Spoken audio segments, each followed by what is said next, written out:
Vamos a desarrollar de la guía número 5 la tercera parte, específicamente el contenido de contracción y relajación de las fibras musculares esqueléticas. Los objetivos en esta presentación es que puedan explicar el mecanismo de contracción y relajación, es decir, el mecanismo de deslizamiento de los filamentos de las fibras musculares. Además, que puedan describir los componentes y el funcionamiento de la unión neuromuscular. Iniciemos entonces en relación a este mecanismo, y es que los investigadores descubrieron que el músculo esquelético se acorta durante la contracción porque los filamentos, los gruesos y los finos, se deslizan uno sobre otro. Y a ese proceso le dieron el nombre de mecanismo de deslizamiento de los filamentos. Veamos cómo es que eso produce acortar el sarcómero. Y es que la contracción se da porque las cabezas de la miosina se unen, así como las pueden observar ustedes acá, y caminan a lo largo de los filamentos finos en ambos extremos del sarcómero. Uno camina hacia un extremo del sarcómero y en la otra punta camina hacia el otro extremo del sarcómero. Entonces, los filamentos gruesos traccionan de los filamentos finos hacia el centro del sarcómero, hacia la línea M, por lo que los filamentos finos se deslizan hacia el interior y se encuentran en el centro del sarcómero. Ustedes pueden ver en el músculo relajado la distancia entre el filamento fino y la línea M. Vean en este caso el filamento parcialmente contraído, la distancia entre ellos se ha acortado. Y en un músculo máximamente contraído, los filamentos finos llegan a la línea M y pasan hacia el otro extremo. Entonces los filamentos finos se superponen, ¿verdad? Este movimiento de deslizamiento es lo que hace que el sarcómero se acorte. Ustedes notan que la amplitud o lo ancho del sarcómero va disminuyendo a medida el sarcómero se va contrayendo. En esta imagen podemos ver que esa medida del sarcómero se va haciendo cada vez más pequeña y se da, dijimos, porque los filamentos finos van caminando hacia el centro del sarcómero en ambos extremos. Veamos cómo es que se da ese deslizamiento del filamento fino hacia el centro del sarcómero. El proceso se denomina ciclo de contracción. Y para iniciar este ciclo es importante recordar y hacer notar que debe de haber presente en el sarcoplasma una alta concentración de iones de calcio. Entonces, ¿qué es lo que sucede en este ciclo? Para que se inicie el ciclo, el ion calcio debe de estar presente. Aquí hay dos moléculas de ion calcio y están unidas a la proteína troponina. Esto ha creado un cambio de forma de la tropomiosina, que es esta hebra oscura. Y están libres los sitios de unión a la miosina en la actina. Entonces pueden unirse tanto la proteína miosina como la actina. Cuando esto se da, puede iniciar el ciclo de contracción. ¿Y en qué consiste el ciclo de contracción? Primero, debe de darse la hidrólisis del ATP. La cabeza de la miosina tiene un sitio en el que puede unirse una molécula de ATP y ahí está una enzima, la ATPasa, que hidroliza el ATP en estas dos moléculas, el ADP y el fosfato inorgánico. Cuando la enzima produce esa hidrólisis, la cabeza se reorienta, se dirige en dirección a un sitio de unión y la cabeza se llena de energía. Luego se da el segundo paso y es cuando las cabezas de la miosina liberan el fosfato inorgánico y pueden unirse a la actina y forman un puente cruzado. Cuando la actina y la miosina están unidas, forman un puente cruzado. ¿Qué sucede después? Bueno, que la cabeza de la miosina rota ese puente cruzado, produce un giro y un golpe, lo que hace que se libere la molécula de ADP y el filamento fino se rote o se deslice hacia el centro del sarcómero.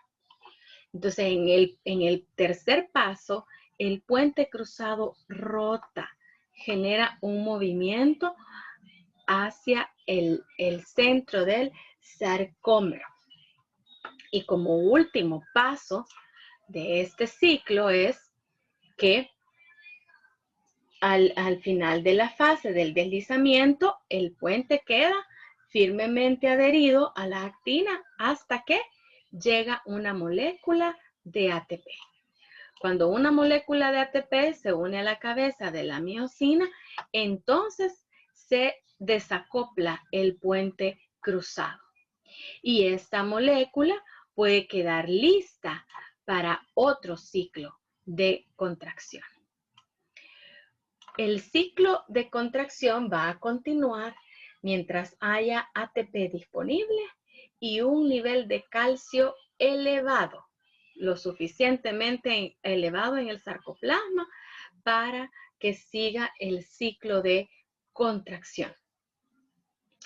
Los puentes cruzados pueden seguir rotando hacia atrás y hacia adelante. Ustedes pueden ver que una vez se ha dado la rotación, ven ustedes cómo ha desplazado el segmento del filamento fino hacia adelante, es decir, sería hacia el centro del sarcómero. Se pueden formar 600 puentes cruzados de un solo filamento grueso y esos 600 puentes pueden ir rotando o uniéndose y separándose alrededor de 5 veces por segundo.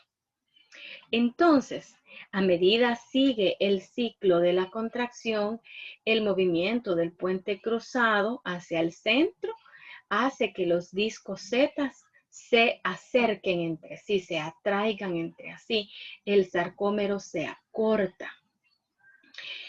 En una contracción muscular máxima, la distancia entre los dos discos Z se puede reducir a la mitad. Y los discos Z traccionan de los sarcómeros vecinos.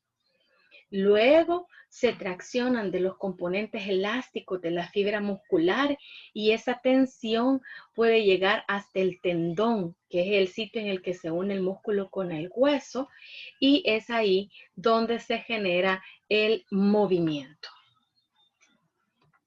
Ahora, para que se dé ese ciclo de contracción, debe de haber un momento en el que haya un acoplamiento entre la excitación y esta produzca la contracción. Recordémonos que la fibra muscular es excitable, es decir, que responde a una señal. Y el resultado de esa excitación es la contracción. Ahora, ¿cómo se acoplan estos dos procesos? Bueno, veámoslo a través de esta imagen. En la figura 10.7 que ustedes tienen su bibliografía. En una fibra muscular en reposo, ¿verdad? El calcio es en baja concentración, se encuentra en baja concentración o casi nula en el sarcoplasma. Aquí no hay calcio en el sarcoplasma. ¿A dónde está el calcio? Está en el retículo sarcoplasmático y de ahí no puede salir.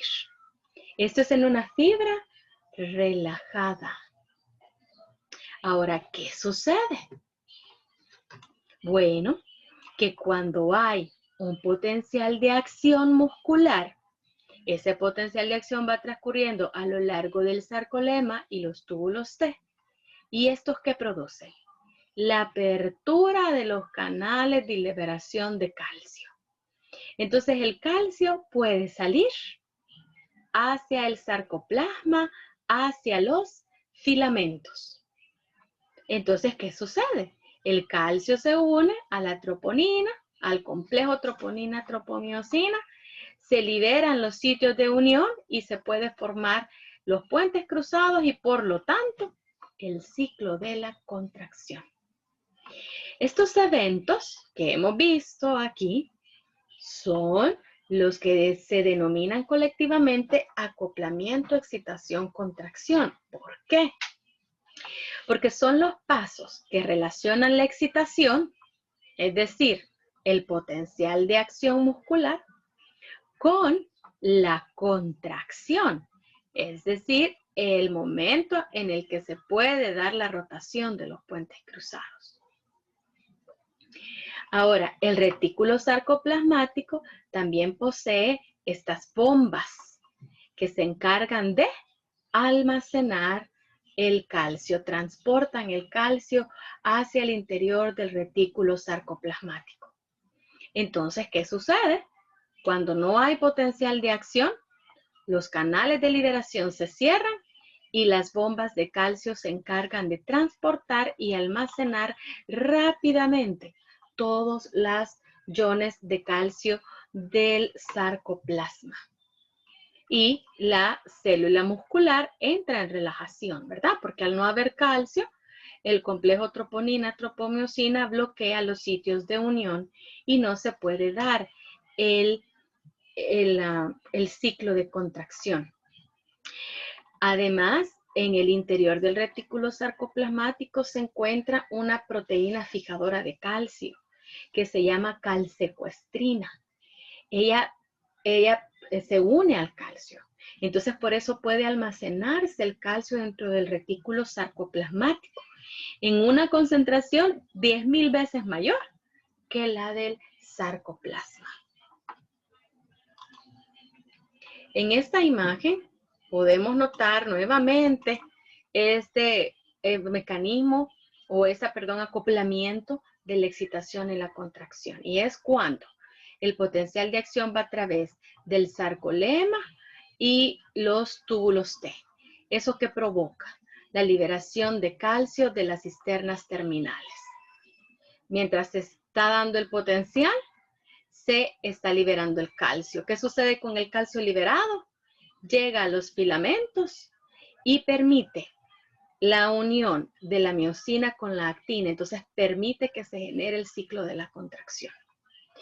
Una vez el potencial de acción deja de transcurrir o desaparece, entonces la bomba de calcio se encarga de almacenar todos los iones de calcio que fueron liberados y los mantiene almacenados en el retículo sarcoplásmico. Veamos otro aspecto importante, que es la relación longitud-tensión. Vamos a ver la imagen, que es la figura 10.8, que nos demuestra que la fuerza de la contracción, esa va a depender de la longitud del sarcómero antes de que comience la contracción. Entonces, el punto máximo en el que se puede generar la mayor fuerza es cuando el sarcómero mide entre 2 y 2.4 micras de longitud. ¿Por qué? Porque en esa zona se puede formar la suficiente cantidad de puentes cruzados por el lugar de superposición de los filamentos finos y los gruesos. Pero, ¿qué sucede si el sarcómero está más extendido. Si hay una hiperextensión, el músculo esquelético puede elongarse hasta el 170% de su longitud, pero eso impide la fuerza de la contracción porque la zona de superposición entre los filamentos finos y gruesos es casi nula. Entonces se pueden formar pocos puentes cruzados. ¿Y qué sucede si el sarcómero está más acortado? En este punto, el filamento grueso topa con los discos Z y se enrolla. Y de la misma forma, no puede generar suficientes puentes cruzados. Entonces, para que haya una cantidad óptima de puentes cruzados y se forme la fuerza máxima, el sarcómero debe de tener una longitud óptima de 2 a 2,4. Esa debe de ser la longitud en reposo. Muy bien. Ahora, el último punto que debemos de considerar en relación a la contracción es la unión neuromuscular, porque aquí es donde se genera la excitación. Aquí es donde se genera el potencial de acción muscular. La unión neuromuscular es la zona en donde se conecta la neurona motora somática, que es esta amarillita, y la fibra muscular. Entonces, la neurona motora somática se origina en el encéfalo y la médula espinal y su axón filiforme se proyecta hacia conectarse con la fibra muscular esquelética. Cada neurona motora tiene un axón y ese axón se ramifica en terminaciones axónicas y se conecta con la fibra muscular en su porción terminal, que es el bulbo sináptico.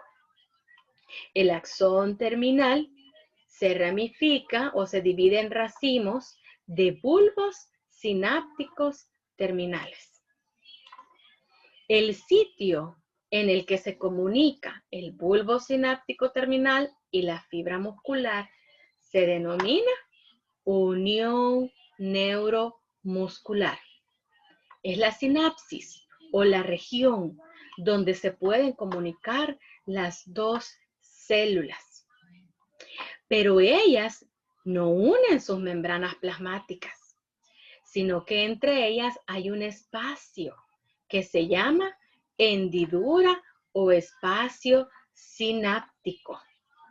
Entonces, para que se pueda dar la comunicación entre las dos células, la célula número 1, que es la nerviosa, libera una sustancia química que es un neurotransmisor, que es este rojito, que se llama acetilcolina.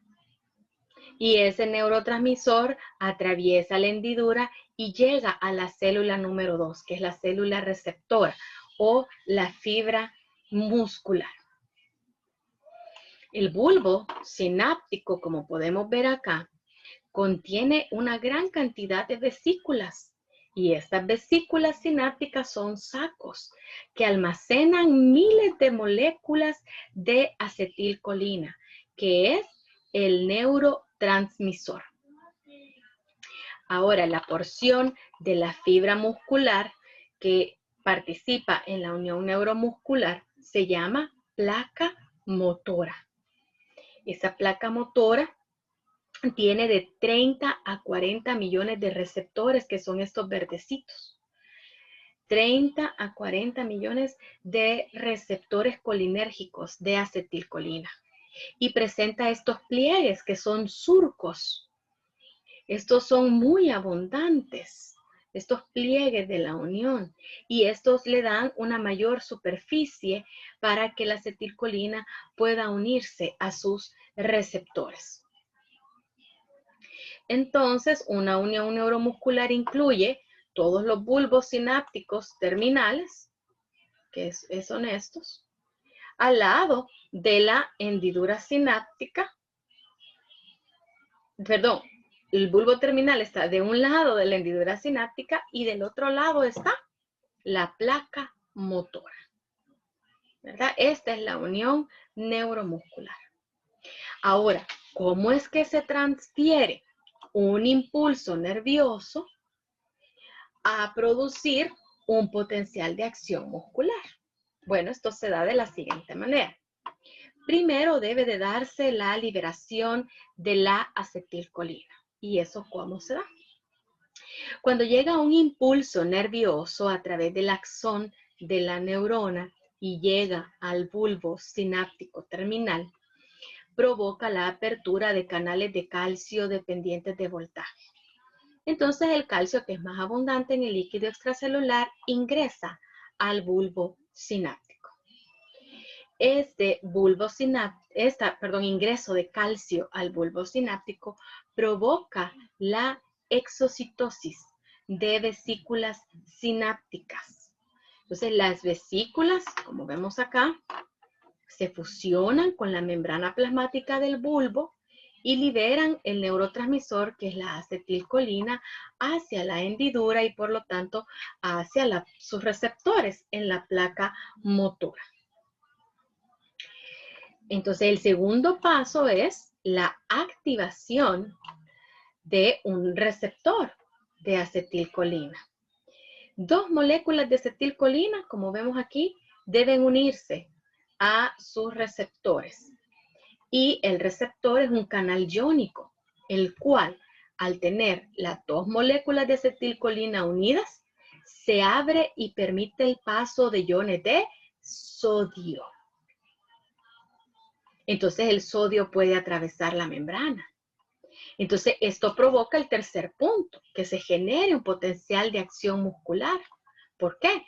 Porque el sodio, que es positivo, causa un cambio en el potencial de la membrana.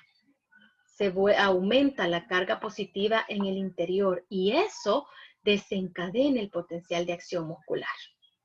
Ese potencial de acción se va a propagar por toda la membrana, por todo el sarcolema y por los túbulos T.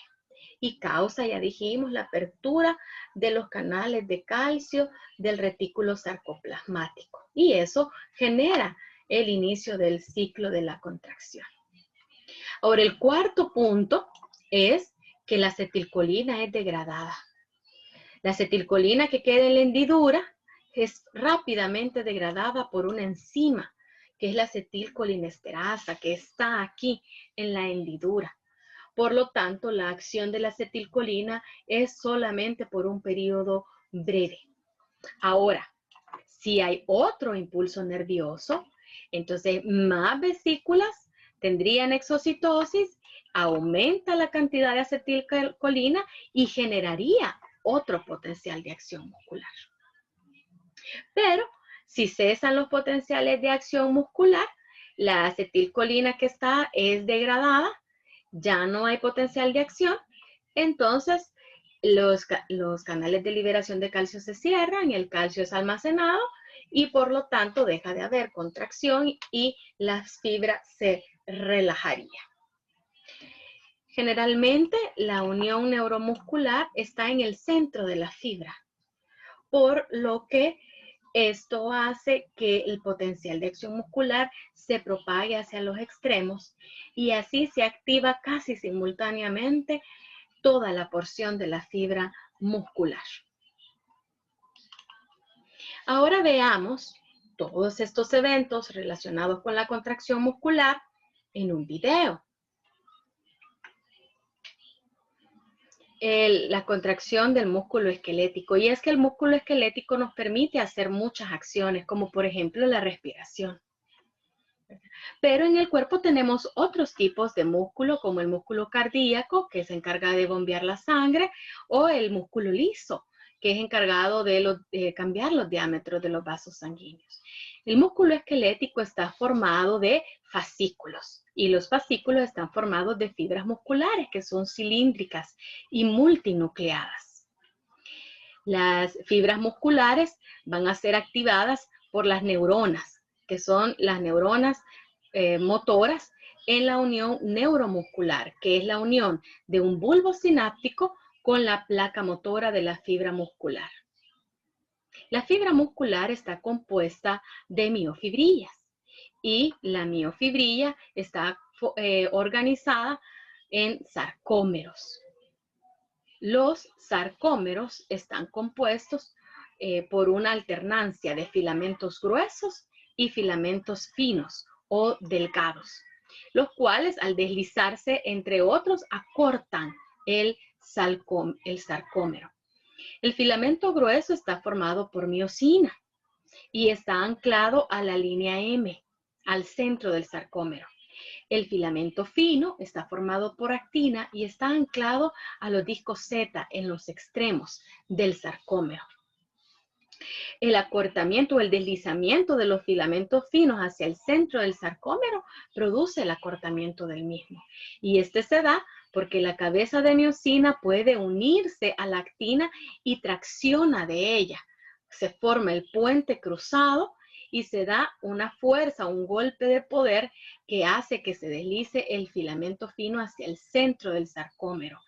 Se hace de manera simultánea varios puentes cruzados y traccionan del filamento fino hacia el centro del sarcómero. La cabeza de la miosina tiene un sitio de unión al ATP y la enzima ATPasa la hidroliza en ADP y fosfato inorgánico. Eso la carga de energía y permite que se una a los sitios de unión de la actina y produce la rotación o golpe de poder para deslizar el filamento de actina hacia el centro del sarcómero. Cuando se une otra molécula de ATP, entonces la cabeza de la miosina se separa y está lista para otro ciclo. El ATP es hidrolizado, la cabeza se reorienta, tira del filamento de actina y luego lo libera. Ahora, para que esto suceda, debe de haber presencia de los iones de calcio. La actina está cubierta por un complejo de dos proteínas, que es la troponina y la tropomiosina, y bloquean los sitios de unión. Sin embargo, cuando el calcio llega y se une a la troponina, entonces se cambia la forma y los sitios de unión quedan libres. Los sitios de unión de la miosina a la actina. Entonces puede darse el ciclo de la contracción, el puente cruzado y la rotación. Ahora, para que se libere calcio, el calcio, recordemos, está almacenado en el retículo sarcoplasmático. Pero cuando llega el impulso nervioso, el bulbo sináptico libera el neurotransmisor, que es la acetilcolina, y forma un potencial de acción. Cuando el potencial de acción pasa por el sarcolema y el túbulo T, entonces eso abre los canales de calcio y por lo tanto el calcio queda libre para unirse a la troponina y los sitios de unión quedan libres para la contracción, el ciclo de la contracción. Es así como los sarcómeros se acortan todos, traccionan unos de otros, acortan la fibra muscular esquelética y por lo tanto el músculo nos permite realizar movimientos. Hasta aquí llegaríamos entonces con esta presentación.